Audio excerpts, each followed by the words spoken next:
Good afternoon. Thank you so much for joining. I will be moderating the next panel, which is Rethinking Climate Cooperation. First off, I want to just thank Frank and the government of Sao Paulo for hosting us today and my esteemed panelists. I think that we kind of sit at a very interesting inflection point, and I just feel very honored to be talking about systems and how law, governance, institutions, people, and community really fall through, come together, and rebuild at such an interesting vertical right now at time.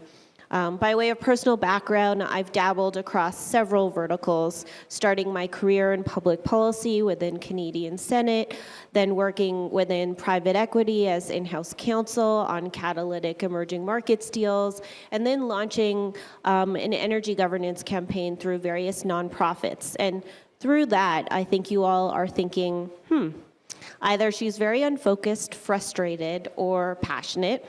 And I think I was all. And I think I have now landed on the fact that for us to really move mountains and really create new structures that are strategic long-term, I really look at systems mapping. And I feel very, very honored that I'm sitting with such interesting panelists today. And we clearly have seen, historic movements and historic international cooperations from Kyoto to the Paris Agreement, at a pace where we're still seeing it fall short from those multilateral agreements. And as our last panelist did speak, that the Bretton Woods Accords and a lot of multilateralism did sit at a very different time in history. But as Nisaa, I think, never waste a crisis. I think that we have a lot of solutions that we can go forward on. And as we look toward COP30, in Belém this year, and how historic to also being in Brazil today, we're really joined by distinguished voices that come across from law, environmental economics, bridging, specifically with a focus on the global south and what that looks like and how we can embed new infrastructure. So with that, I would love to get on with our panel, and I am wearing green because of the climate, so hopefully you all notice that, and it's okay to laugh.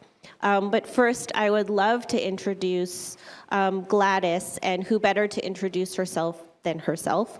But I am sure all of you have heard of Cristina Figueres and the movement that Costa Rica has done around environmental protection, as well as what happened within the biodiversity movement. But Gladys was actually operating in that space 20 years ago, despite looking terribly young. So I just wanted to ask Gladys, as we embed environmental justice into climate negotiations, which we're seeing now, and with frontline communities being central to that thesis, what really can Latin America do on a legal and advocacy standpoint, just considering your vast experience, and how can that really now also inform global frameworks? Thank you, Nisaa, and thank you, everyone.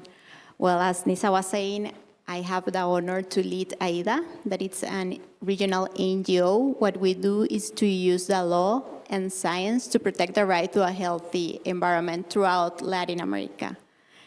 I come from a very small country, 167 times smaller than Brazil, Costa Rica, but that has inspired my career and the work that I do with AIDA.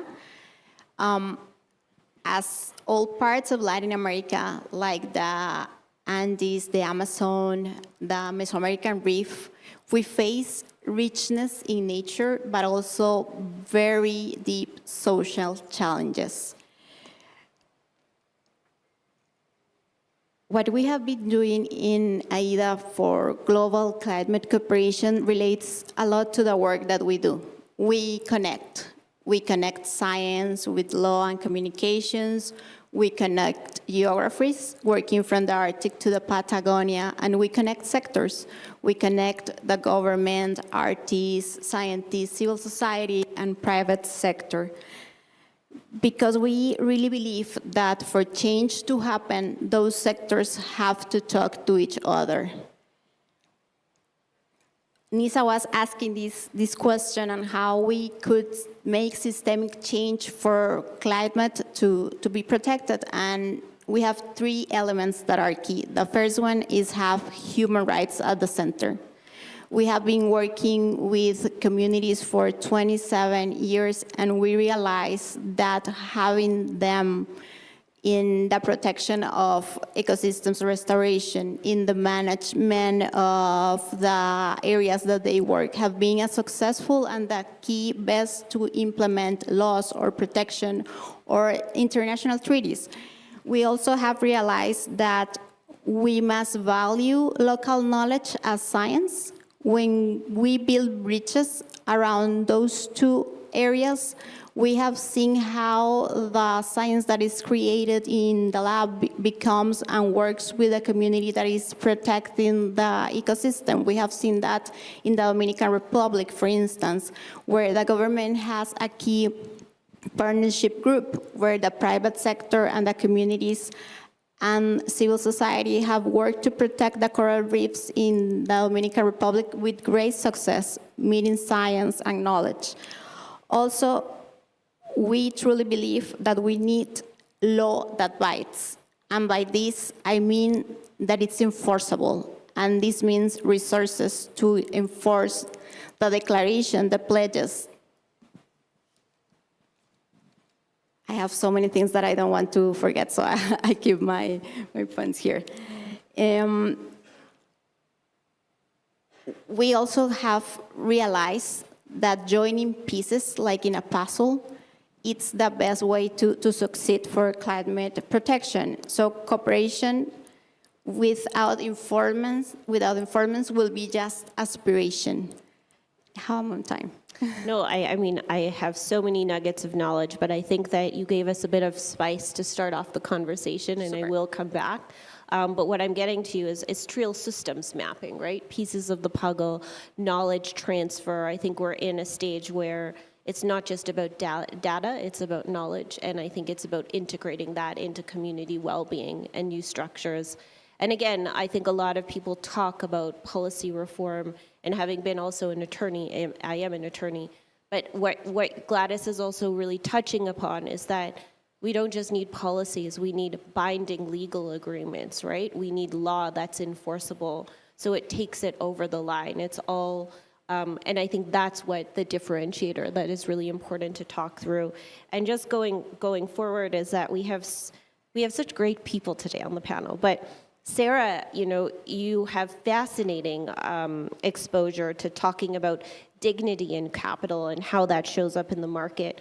But how do you really reconcile that with, long-term investor appetite and the timelines in order to get those measurable outcomes? Because solving and measuring social dignity, that's kind of an interesting quantifiable impact metric, and just would love for you also to give us a bit of your background, how you think about the global climate cooperation right now that's happening per our discussion, and just valuing social dignity.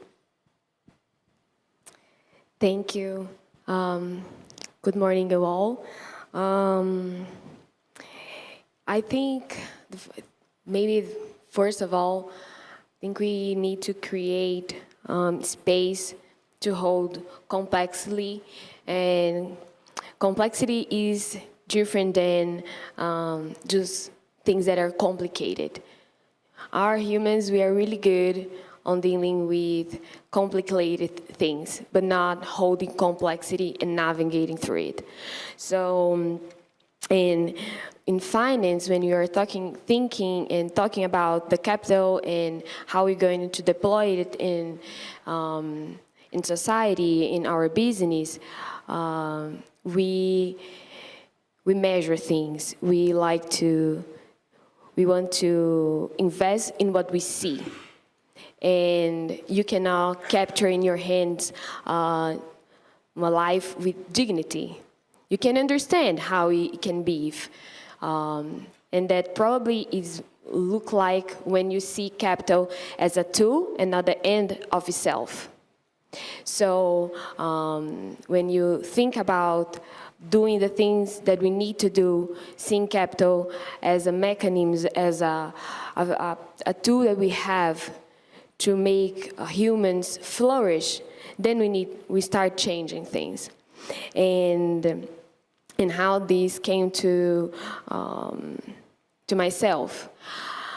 I wonder, I came from a background of a family mix between black and indigenous, and I live with them, with Karaos. I was received as a member of them at age of 6, and that really inspired me to look more what life means, what means to be a human being in this planet.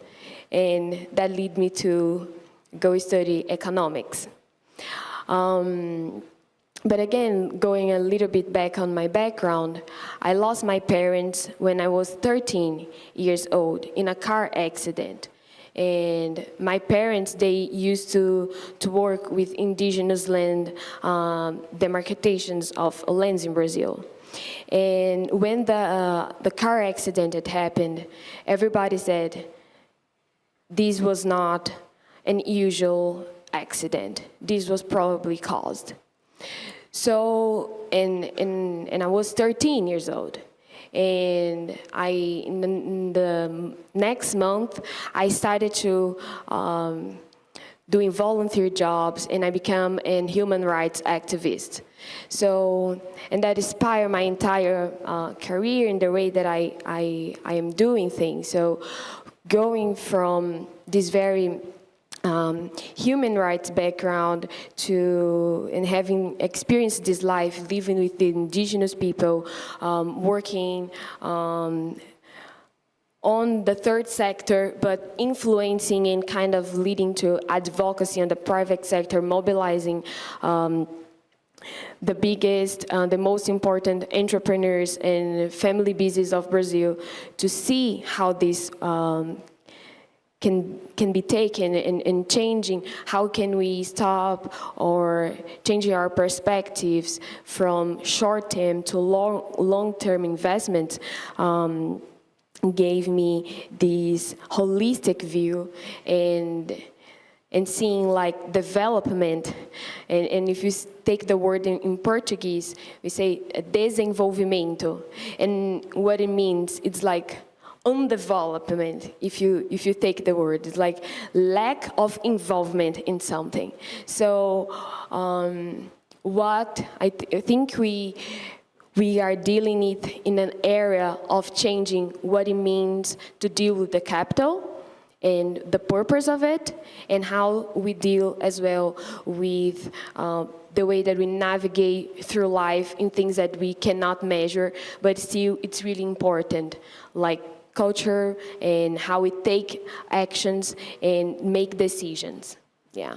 Thank you, Sarah. That's so beautiful. And I also think how wonderful to also see the lens in which you navigate from kind of various interesting and heartbreaking, I will say, family strife to so many different cultural arrays, and how, looking at unsystemizing a system. I think that's a really good reminder to us. And I wanted to lead on to Juliana because similarly, she's effectively focused on turning unity as an operating principle and how to navigate that around climate diplomacy and multilateralism. And I would love, Juliana, for you to give us a bit of an overview on how you went through that process and your background and how you're seeing multilateralism and global cooperation or not in the market right now. Hello everyone, good afternoon. It's an honor to be here. First of all, thank you, Dr. Frank, for the opportunity. It's a pleasure. Thank you, Gladys, Sarah, and Nisaa, for we are sharing this stage. I'd love to tell you about my life journey so I can explain why I'm here today. I'm from Brazil, from the south, from an island called Florianópolis. I'm an architect. I worked as an architect until I was 30 years old, when, because of a family that happened, like my niece was already a model in New York, she asked for help, and I started to help her with her career. And that was a life change for me. A year after that I was managing her career, her friend, the first Nepalese model in New York, asked me, please, could you take care of my career as well? And then I saw that I could change and switch. I started to end my work as an architect and started to manage international models. But what I'm saying that it's because in 2022, I started to manage the first indigenous model born and raised in the Amazon. And then there was a big challenge. How I was going to make a girl from Rondônia, here from the north of Brazil, be seen for casting director in New York. So the strategy was, she was already an activist. We need to improve her activism the most. The world needs to see you as an activist, and then the fashion world will start to see you.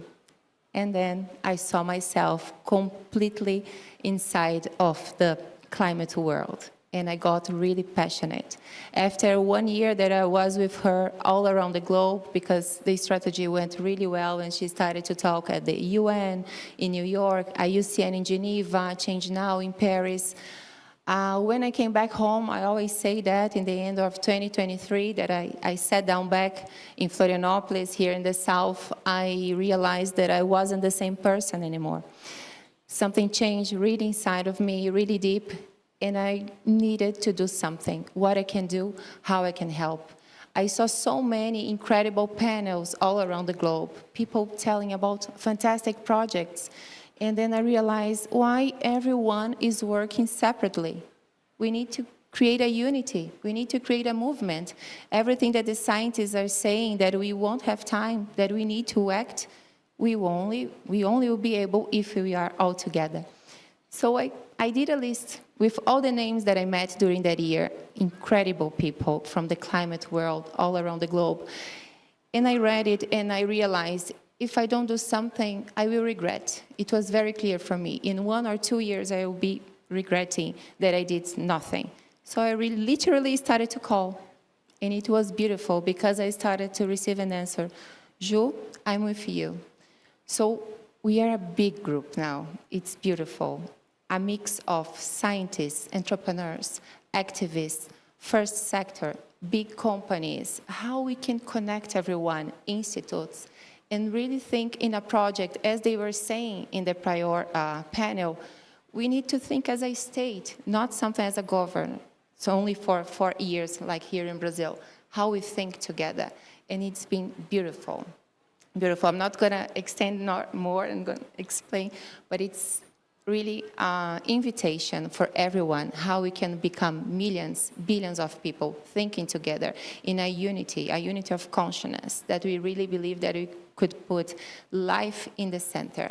It's climate change, we talk a lot about climate, but it's life that is the center, all kind of life in that we have. So I will be glad to explain more, or if you'd like, I can keep talking. Yeah, no, Juliana, I feel like just something you touched on that I really enjoyed, and you said, we all have to be thinking together, and I think that sometimes is the crevice between the deal going through or the block in that, and I think it's not that we need to be the same, but we need to be thinking together, and we need to be using very different vernacular, and we need to also be quite mission aligned, and I mean, because I'm giving you a second question, but the Impact Coalition really bridges the sector of cross-sector, and there's a really fascinating initiative that you went through called Your 1,000 Forests, where you really bridge science, culture, which I think is fascinating, and I have some questions for Gladys as well, and also on the socio-bioeconomy aspect of that.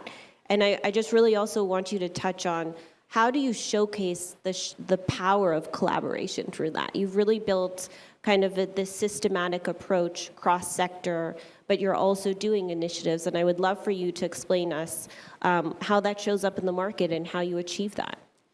It's a pleasure. Thank you. Thank you for the question. We also know that your friends call you Ju, so I don't know, Ju, yeah, if we should say that, yeah. Please, like my name is Ju.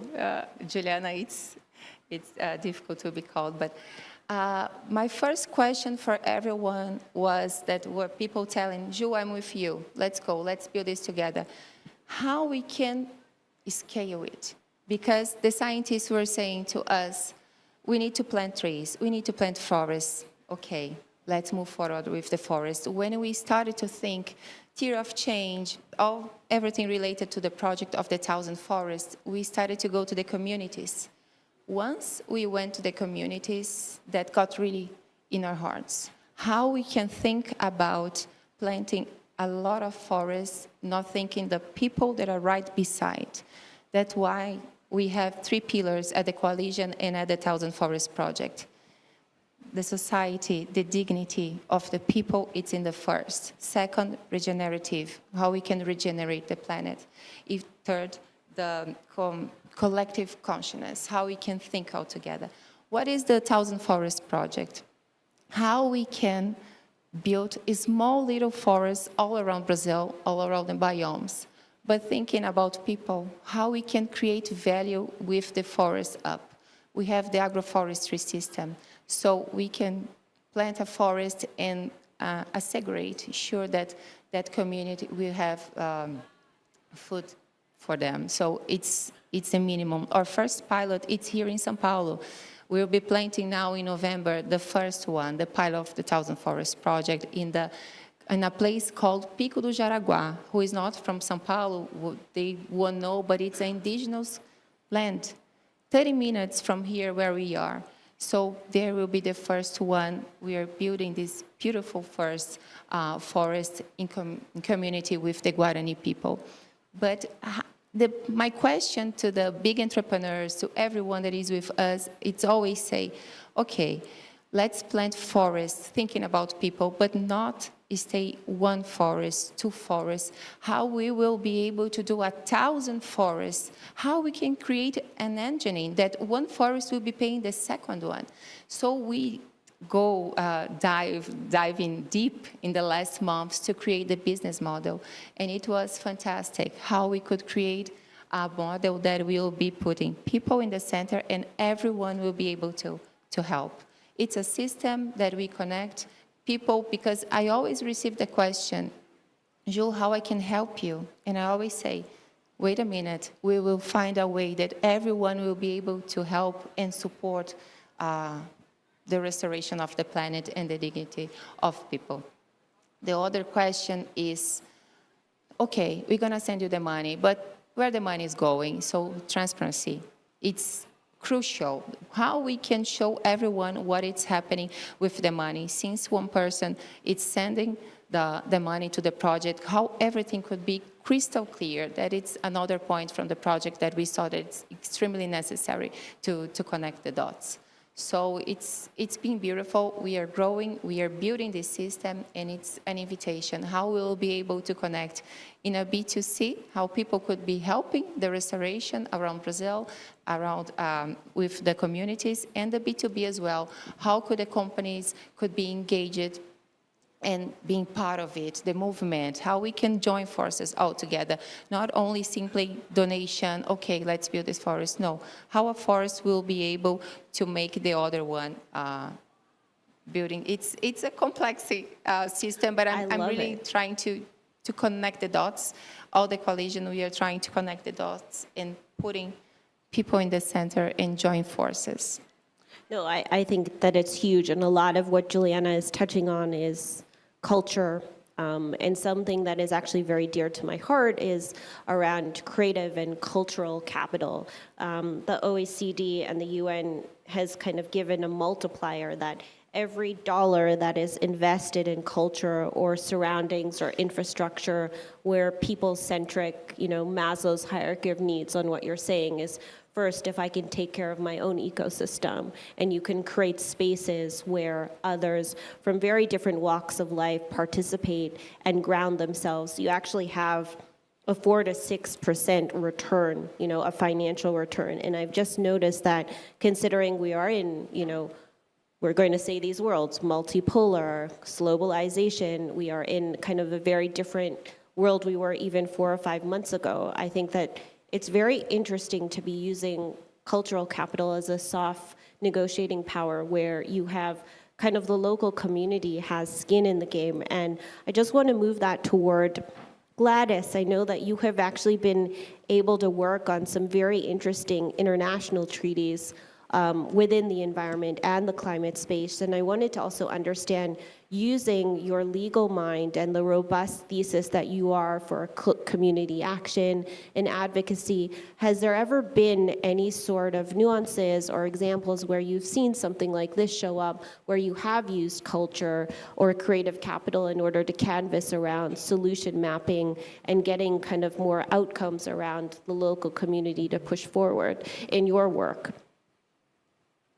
Thank you, Nisaa. No, definitely, it comes to mind a few cases, but I think that the first thing I want to mention, we have worked with communities around Latin America, and what we have seen in this scenario, and right now where that transition, the energy transition, is hopefully coming, it's that the difference between the communities is something that will design a project. So for instance, we have been working in the Atacama region, which is Bolivia, Chile, and Argentina, where the lithium is. And these three countries are very rich in the lithium, but the three communities were very different in what they expect. So for instance, one of the communities wanted benefits from the mine, others wanted the area to be preserved, and others wanted it to be done in a structure with the governments and it's still a process. We structure the process with the governments, and we try to achieve a real consultation, not a theater, but a real consultation where their voices were involved in designing the project, in implementing the project. Then in an international level, I will say that we have been very pleased, and we celebrated last week, I don't know if you saw the first subsidies agreement from the World Trade Organization. We have a seat at the director of the World Trade Organization Advisory Group, and in that seat we have been able to include for the first time environmental law and human rights in a text from the World Trade Organization. And then another case that I think represents all what we are trying to enhance today, that cooperation in a climate crisis is not an option, it's survival for all of us. It's a case in Isquisis, Guatemala, where women from the community, because of their cultural role, were the ones who went to the river to wash their clothes or use the water to cook. They were not asked on a hydroelectric dam project that was affecting the flow of the river. And in that case, they looked for AIDA, and we worked with them, and actually we had a great experience with the accountability process of the Interamerican Development Bank.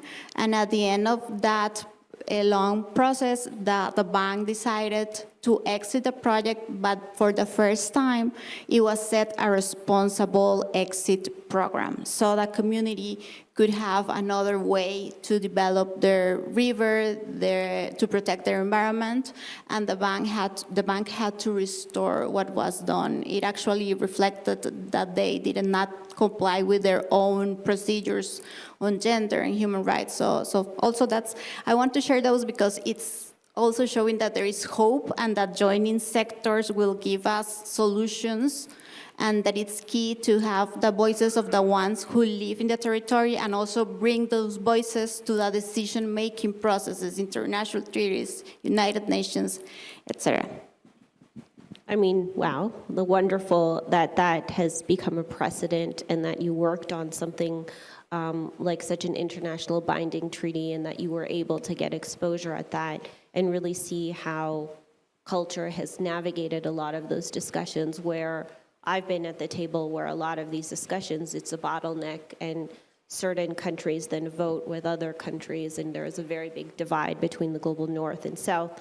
But I wanted to also ask Sarah, because her experience is so fascinating, being kind of growing up indigenous, Afro-indigenous, as you mentioned, the qualification of that. And I guess what I want to say is that you've always been very thoughtful in the approach you use. You're very thoughtful with the words you're using. It's fascinating that you're also Brazilian, like Juliana, but here we are, and the sexy question that everyone wants to ask is, listen, Brazil is hosting COP.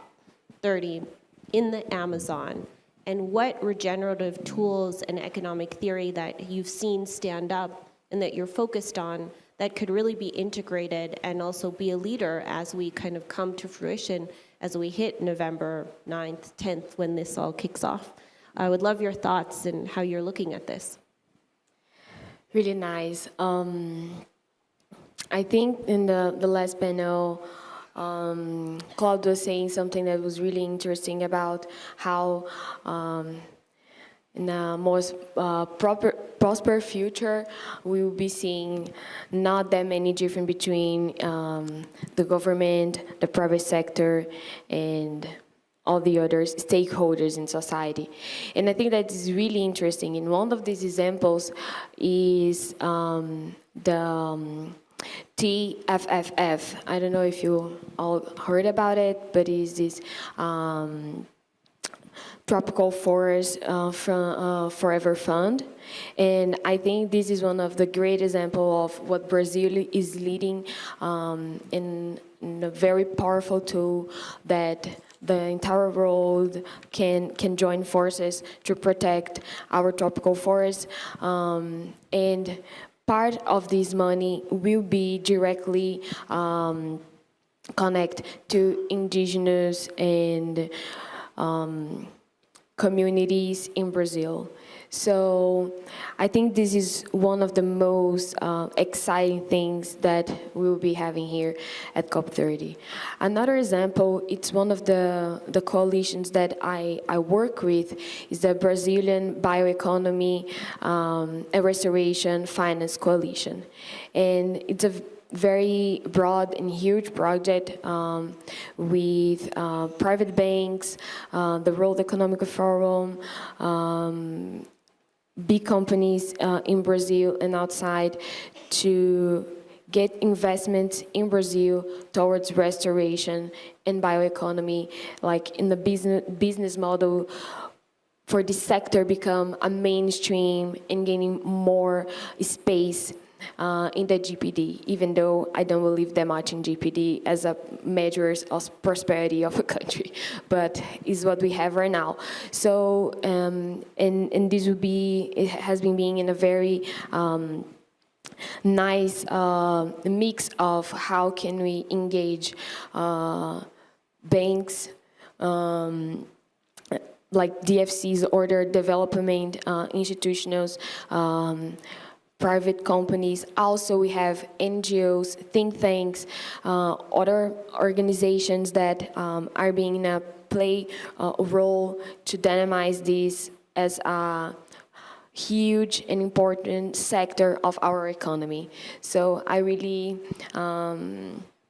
hopeful to see, and this is only two, I'll have a few more, a new fund that it's coming up for small, micro, and medium-sized community business to develop their skills on management, to access other types of capital. We're going to launch this as well at COP30 as concessional fund that I have been working through the last year. So yeah, I'm really excited to, and this is only a few examples of how Brazil are working internationally, joining forces with what we have, our wealth, that's not only money, to join forces to make this copy the copy of the forest of people, indeed. I love it. It's truly like, let's meet the moment. And I think that I really commend your initiatives, and I don't know if everyone got that because there was so much wonderful stuff you mentioned, but I think you were also talking about how there is still a place for multilateralism, because there is, where else would banks, governments, civil society play together if it were not for these forums? Obviously, there are nuances and improvements like anything. And I think that you're also explaining that there is a blank space for Brazil to then participate and showcase best practice. You also mentioned the array of projects that are getting funding, or similarly what you're mentioning is a bit of a narrative shift, that there is the ability to work through these. and get funding for a lot of this space. And I know, Juliana, you guys have built the Impact Coalition on something that is cross-sector systems mapping, and a lot of what we talk about now is trust-based infrastructure, and there are so many nuances right now in media and what you're going to read, and I think there is now a thesis that we will be more prone to read or align to a lot of data that we are led by our leaders that we trust, and I commend your leadership and what you're doing at the Impact Coalition. And I guess my question for you is more around, like, similarly, like, you are also Brazilian and you have traveled around the world, done so much interesting stuff within modeling agencies, advocacy, and women specifically, and you also are witnessing that COP30 is in your host country.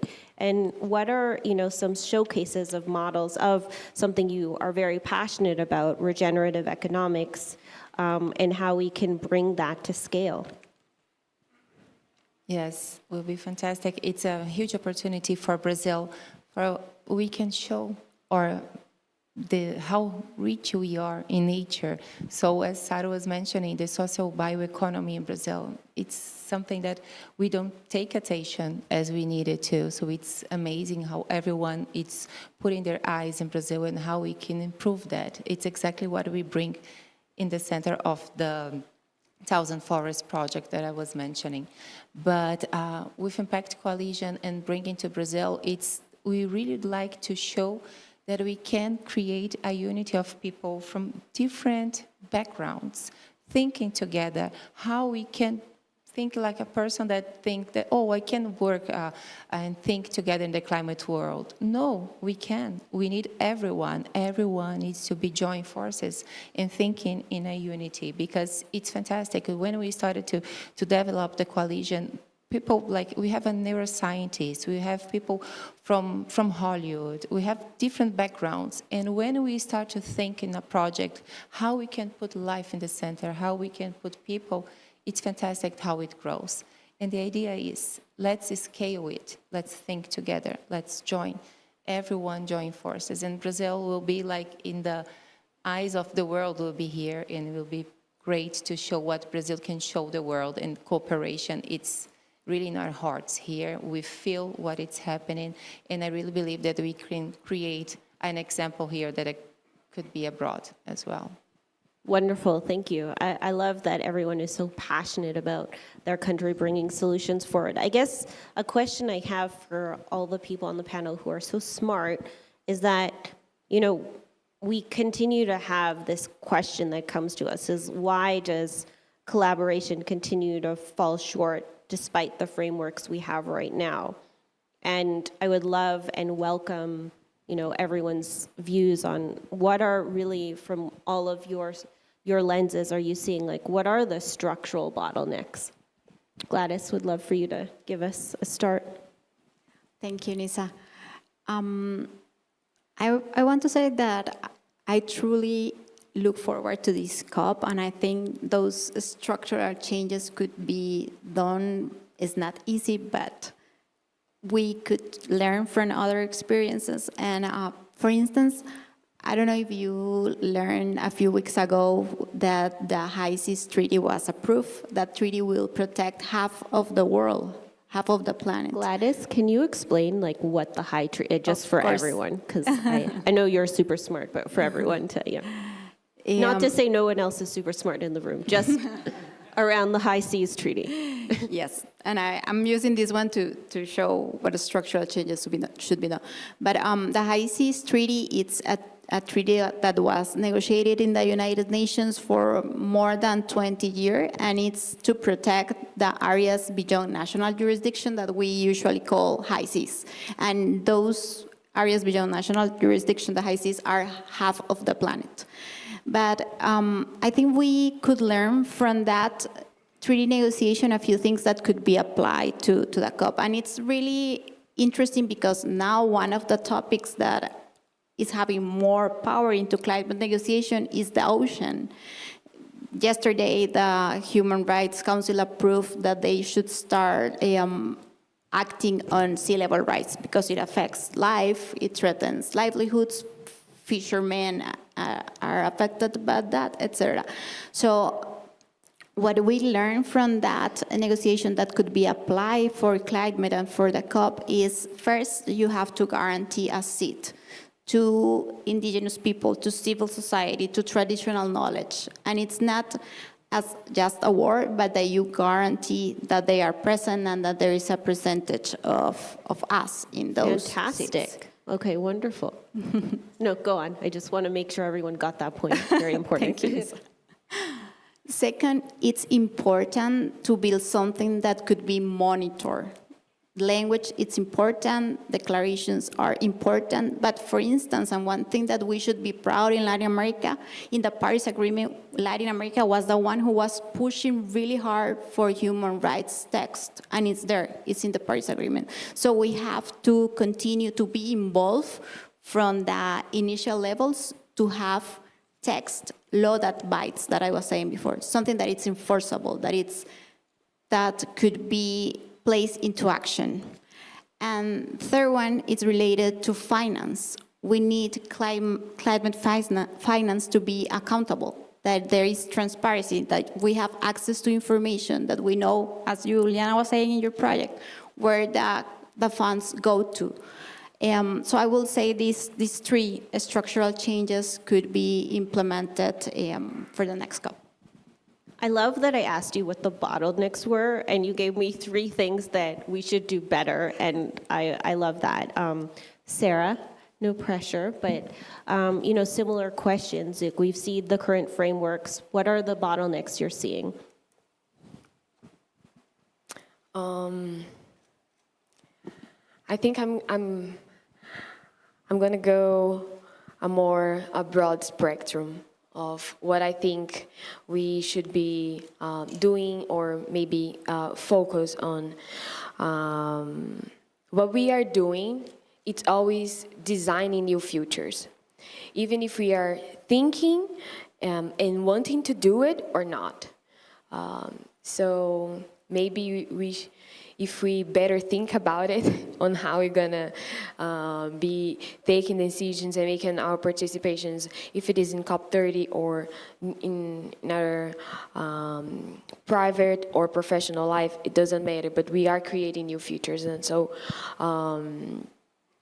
how we put ourselves in these negotiations, for example, will have a really play a really role on it, and maybe we cannot negotiate, for example, putting climate justice and just transition on the middle of negotiations in the way that we really wanted to provide real dignity for the workers that's going to be transitioned for green jobs with proper salaries and conditions to work, for example. But it's really important that at least we have in mind to think and look and seek for dynamic equilibrium, because we not live in mathematical algorithm models, for example, as the finance sector thinks and take decisions on. There is a fallacy on it. It's like a myth. So in that order, I understand that taking measures and taking accountability of things, it's really, really important. But what goes beyond it, what is going like in the work that we are doing when we are taking our decisions in this much important place, thinking and looking for what is the right relationship that will be the place where we can sustain and maintain life in this earth and planet, because the scientists said, Johan Rockström just released a few weeks ago that we just reach and break the 7th of the 9 boundaries that hold life on this planet, a safe space. And if we break more, then we're gonna for sure collapse.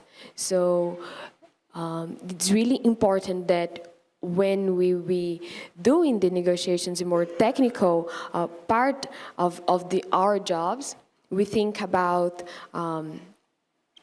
all these and how we want to design and create these new features, because that is we're going to be doing, even if you want or not. So, yeah. I Thank think you, that Sarah. Yeah, no, I think, again, like a lot of what we're seeing is, even in the AI movement and even in finance, we're seeing human-centric design. So it's like, how are we really doing design thinking alongside, we've always just built the system. We haven't built the leaders behind that. And I think a lot of what you're talking about as well is responsible leadership, kind of in a time where we need to be looking for leaders who are going to, make the tough decisions and think through. And yeah, I appreciate that. I did not read Rockstrom's Planetary Boundaries of the Seventh Breach, which is obviously not not great, but I appreciate that you adding this lens of, coming also from an economic standpoint, for you to give us that we should also be thinking from a human-centric standpoint. And I know that's something that really fascinates Juliana again, but I would love to also ask you the same question in breadth, and then I will round it off, because I appreciate we are what holds you between lunch, and I'm grateful that everyone did stay. But Juliana, like with the current frameworks right now, what do you think is the bottleneck that's coming to light? And would love, having you are Brazilian and you have been close to these negotiations, like what are your thoughts on that? Thank you. I would love to complete and go together with Sarah and Gladys. When Sarah mentions the boundaries, that really comes to me. We need everyone. We don't have time. That's the main point. We need a movement. And then it was one of the questions that we keep thinking, and how we're going to get everyone together. Because we need, then comes the technology that you mentioned about measurement. Because sometimes with the third sector, we have people don't say, oh, let me know exactly what you are doing. Let me know exactly where the money is going. We always live with that doubt that it's not comfortable. So that's the main idea. How are we going to get connected everyone? And we can use the technology. We can use the measurement. I'm talking about all that because it's the system that we are developing. How we can make people be part of it, be part of the change, because everyone wants to be part of it. Proving what is happening in the land. Now with the satellite images, we can prove that it's growing, that it's planted, how it's the hydric system, how to measure the biomass and everything. So we can give a lot of data. I know it's data, but with life in the center, we need to connect the dots. The money, we need the money. We need to put people in the center. How we can join forces for life and for who needs most. And we have nature. If we can put this all together in the same, join forces, and people feeling that we are all part of it, we are all nature, I really believe that we'll be able to move forward, but together. We need millions, we need billions. So we need to join forces to think the best way that we can connect with technology, where the money is coming from and going, and put people in the center. That's what I really believe, and I really look for the future, how we can connect everything, because we don't have time, but I have hope. I know we're going to ask about hope, but I really have hope. So I guess that's what's fascinating that just kind of pulled out was that, we are really truly thinking about systems change, cross-sector, people-centric values, and kind of zooming out and zooming in when we think about solving for this next phase. And when we think about international cooperation, it does seem like, I would say our panel is more on the positive over the negative. And I appreciate everyone being here today. And I guess I would like to ask everyone, what's giving you hope? And I would love for us to be, everyone is mapping and a systems thinker, I believe. And, what is giving you hope right now? And what do you think the opportunity is as we do come to COP30 when we think about multilateralism and international cooperation? I think it's an important question for us to ask ourselves internally, and also would love to ask my panelists. Gladys? Thank you, Nisaa, and thank you for this rich conversation with my colleagues here. I think the conversation of building cooperation that leaves no one behind and that no one can ignore is something that should give us hope. And also from the legal field, like 3 weeks ago, the Interamerican Court of Human Rights and the Court of Justice had issued two very hopeful opinions where they set climate as an obligation, and I think this will set a different tone of conversation. So those two advisory opinions have very rich elements on having human rights at the center of climate discussion, of having a real just transition, that we do not repeat the same mistakes of the past, and that we create a better, more inclusive transition that we are now building. So I'm really hopeful. I know we need effort and we need actions. And Mahatma Gandhi said something that is not exactly like this, but if you do something, you will get results. If you do not do anything, you will not get results. So I hope that we continue to try to take actions. Beautiful. Thank you, Gladys. Sarah?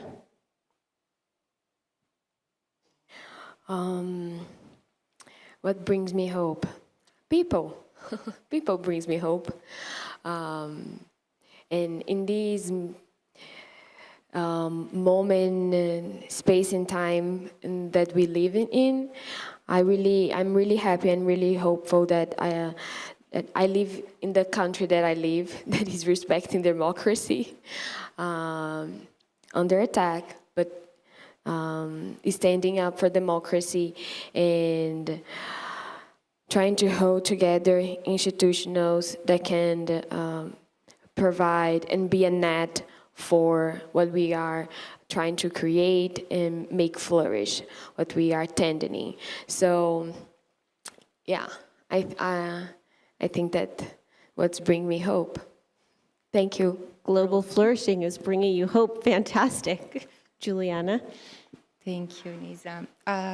I always have hope. I really believe that. I always say in my meetings, if we not have hope, let's go to sleep while we are here. So I received a question at the beginning of at the start of the coalition. A friend said, "Are you sure? You're 40 years old, 2 kids, you have your job, your life is all settled. What you are doing? Thinking about a new project, it's gonna have a lot of work. Are you sure?" He was telling me. And I thought for 2 weeks, I needed to think, because it was a brand new idea that I was starting to develop. And I came back and said, let's go. I really believe, I have hope. We can do this. We can create this movement all together. I believe in humanity. We can join forces, and it's been beautiful. So this is always my invitation. Everyone is invited. We can join forces and act all together. So I have hope, always, always. Thank you, Juliana. I just have 2 things that I thought would be interesting to share as this ancient proverb that really resonates. And to your point, it's, we do not inherit the earth from our ancestors. We borrow it from our children. And I really resonate with my panelists when we say, we don't need to leave the room together and agree, but the challenge is that we design together. And with that note, I will close. I am very grateful for us to have this timely discussion, and thank you all for your interventions. Thank you.